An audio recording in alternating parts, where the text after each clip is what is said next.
So the ladies stuck in Jamaica acting a fool in that resort because you don't like your food choices while being stuck in a disaster area, this is your own doing. You had ample time to go home. If that woman is American, I am so sorry. Crazy, bro. Over food, like they acting like they ain't gonna get food. Like the place has food. The guests are just terrible. Like they have no home training, acting like this is a damn zoo. It's crazy. The staff at Rio, I'm sorry. Y'all doing a fantastic job of what y'all can do. Staff members opened the door. They ran in and started throwing plates at them and dishes, and so they tried shutting the door.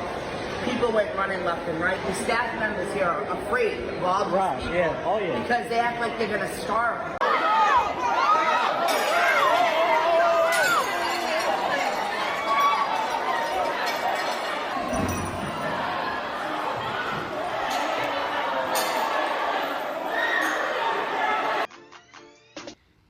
And you say when I'm gonna leave, don't come back.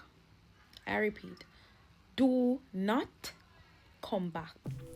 The part where these people just lived through a natural disaster and they have an appetite. They're still hungry for views. Hey Visionaries, you're tuned into the Authentic with Alicia pod, where we keep it real and rooted in purpose. This episode is inspired by what happened in Jamaica earlier this week and the aftermath since. I have so much to say. I have seen some things I wish I could unsee in more than one way. I have 3 authentic angles I want to discuss with you. I will link them in timestamps below if you're more interested in one over the other. And of course, before we get any further, thoughts, prayers, and donations to not only Jamaica, but Cuba, Haiti, and Dominican Republic as well. It is just so shocking and jarring to see the state of parts of these islands. It's just, I'm over here in the 6 shook. I can't even imagine what it's like to live that, to wake up and not see it through a screen, but actually see it in real life. The death toll from Hurricane Melissa has risen to 49.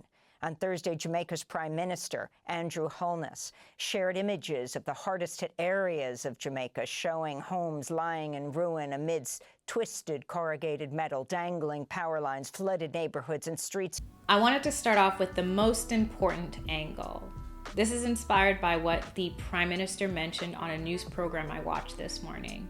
He spoke of the resilience phase of the recovery stage. And it's just, I can't even wrap my mind around having to strategize stages of recovery after this. If you are not aware, on Tuesday, October 28, 2025, a Category 5 hurricane hit Jamaica, and it has wreaked havoc. And if you see some of the before and afters, it's just unrecognizable. It is so heartbreaking to see. Been really stressed lately. Even before the hurricane hit, I was in communication with a few friends and very concerned about what they were doing to prepare, and they were very calm, very assured, but they did admit, as this is unprecedented, that they had some concerns. Hurricane Melissa was so strong that it approached the theoretical limit for what's possible on Earth. The hurricane hunters had to abort their mission after measuring the highest wind gusts ever recorded inside the tropical cyclone. Here it is making landfall in Jamaica with 185 mile per hour sustained winds and a central low pressure of 892 millibars. Melissa tied for the strongest Atlantic landfall ever recorded. Hurricanes are basically enormous heat engines that transfer energy from the warm ocean surface up into the cold upper troposphere. It probably won't be long before we see storms even stronger than Melissa. Considering the caliber of this catastrophe, I'm grateful there weren't more casualties, but it's still sad for the loss of life, livelihood, home. If you know, you know, Jamaicans are the most vibrant.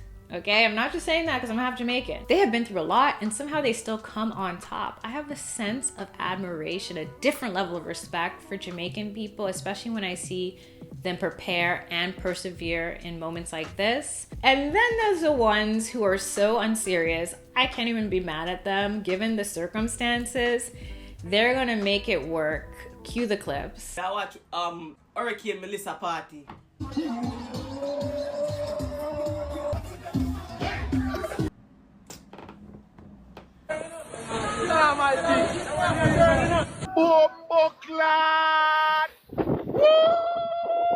There is a clear difference in the way that non-Jamaicans and Jamaicans are both reacting to Hurricane Melissa. Now just look at how the non-Jamaicans are reacting to it.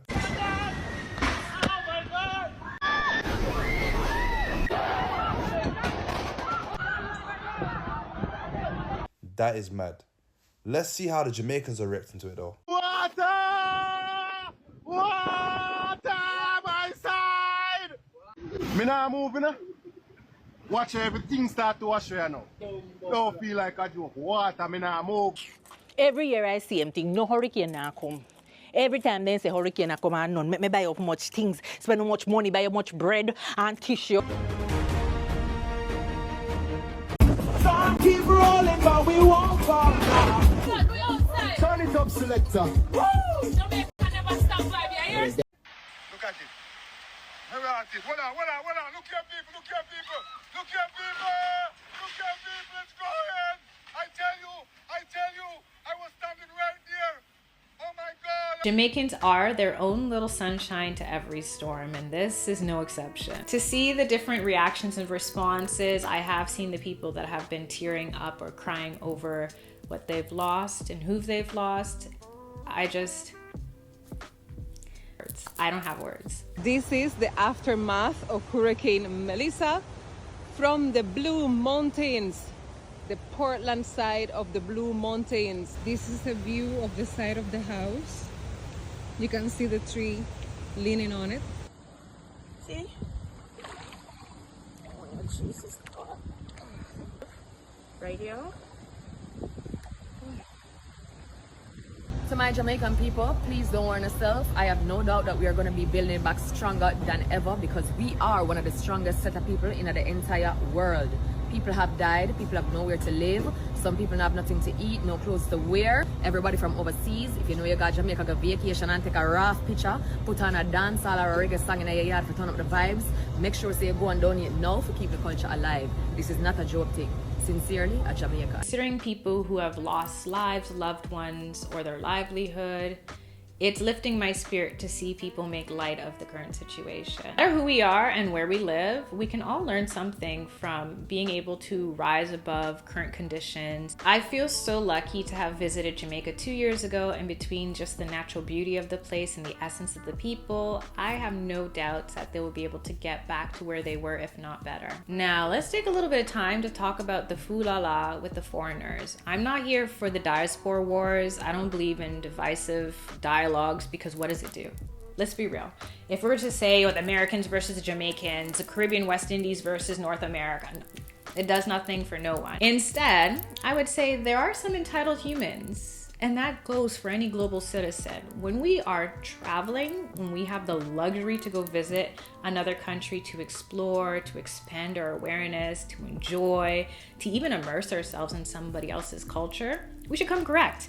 We should have courtesy and kindness on deck. Hurricane Melissa is already enough of a mess. Why make a situation even messier? I specifically avoided social media because I knew there were gonna be people who were gonna try to rage bait and go viral. This is not the time. Really, a couple roads down, someone lost their whole home. What was once familiar a few days ago is unrecognizable today. Their neighborhoods are not as they were. They might not even have electricity, and you're here complaining about something that is temporary. Now, I know it sucks because you saved up, you got your coins together to spend your big money on a vacation. If all-inclusive is for the average person, and the average person might also work at an all-inclusive, shouldn't we actually be able to see eye to eye, especially when the eye of a storm just passed through a country? The one lady who was complaining about breakfast baffled me, because do you not hear the wind around you? Do you not see the destruction, despair? Can you not open your social media and... So what are y'all doing for gas? You all knew this storm was coming, right?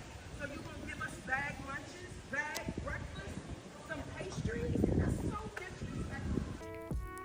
That is why I will not be posting any of these people. I am not paying them no mind, no time, no attention. If views and rage bait is what they're gonna get, it's not gonna be from me. No siree. I would even go as far to say, you picked the wrong one. Everybody knows Jamaicans are not the ones to play with, because they will call you out in the most humbling of ways. They'll cuss you off raw because, hello, they're not just throwing things at the wall and see what sticks.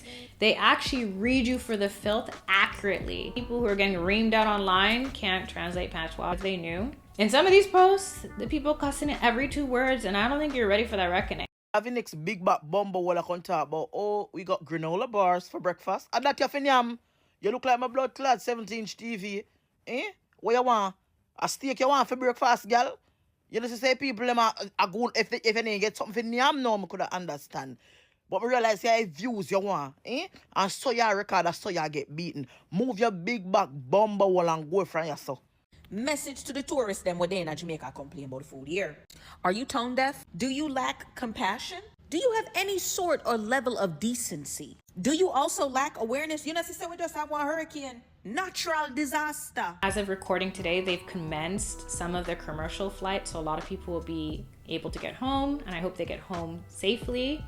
I know a lot of people are thankful some of these people are getting home.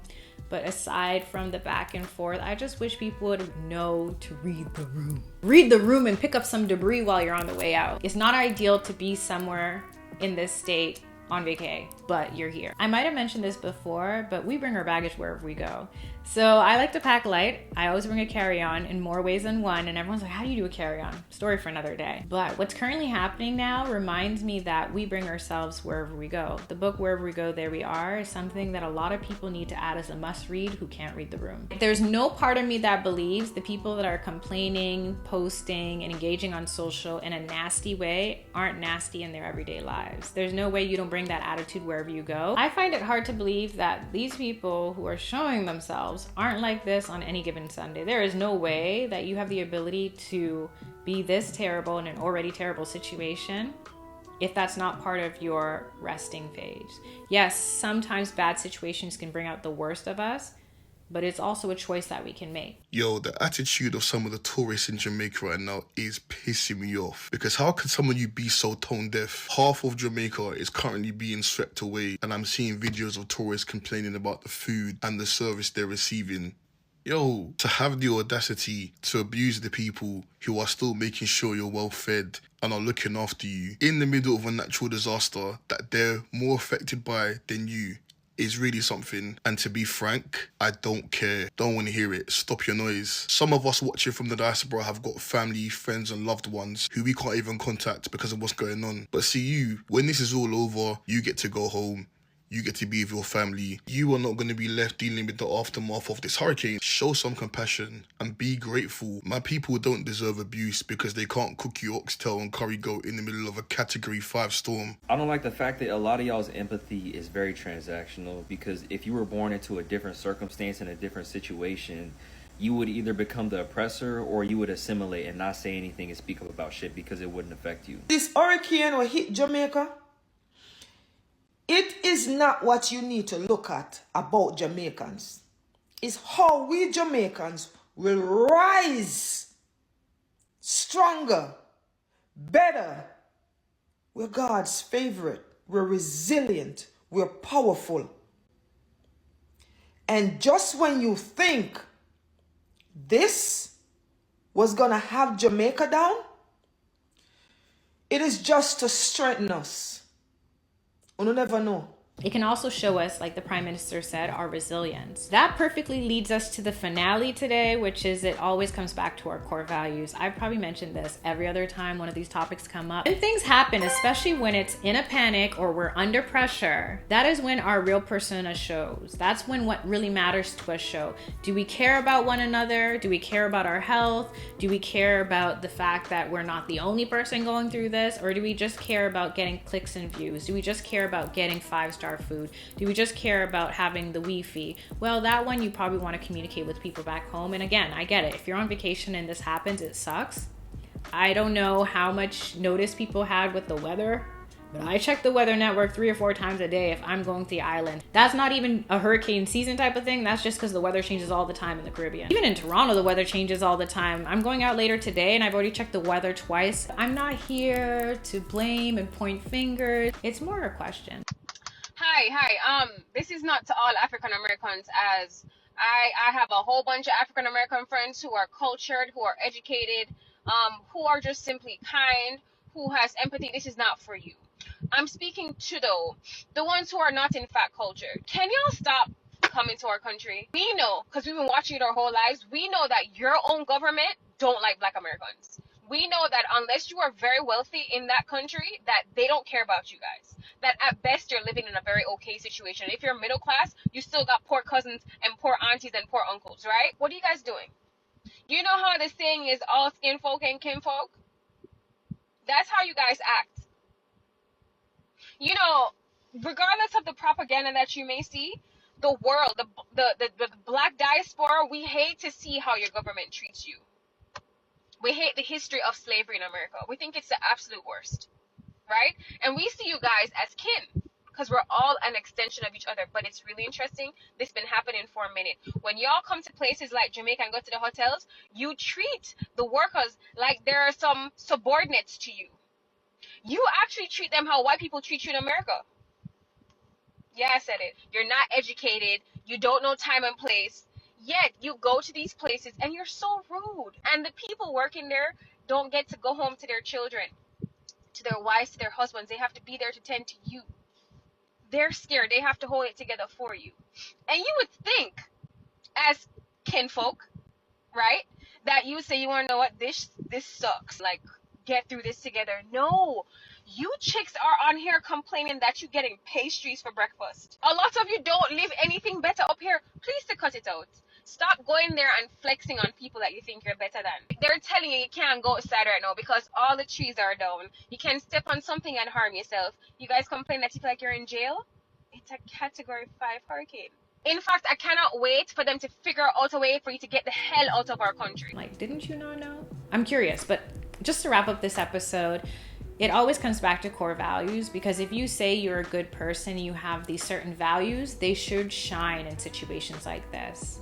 And if not, this is an opportunity for you to look, have the awareness that you're lacking in compassion, and then hopefully align better so that if it ever happens again, God willing it doesn't, you never live through something like this again, at least you have a level of compassion, consideration, understanding, and most importantly, humility, and not be a hindrance or give people a hard time in an already horrible situation. Despite the level of destruction and havoc that Hurricane Melissa has created for the island, I truly believe that everyone impacted, whether they are locals or foreigners, can take this opportunity, as horrible as it is, and find hope in it, find gratitude for what we still have. Even beyond resilience, seeing the sense of community come out of this is just incredible. Thoughts, prayers, and donations are with you. I will include the resource below, as mentioned before. If you want to, you can subscribe for more and head over to Patreon, where I have 4 audio pods a month. And until next time, stay authentic, stay blessed.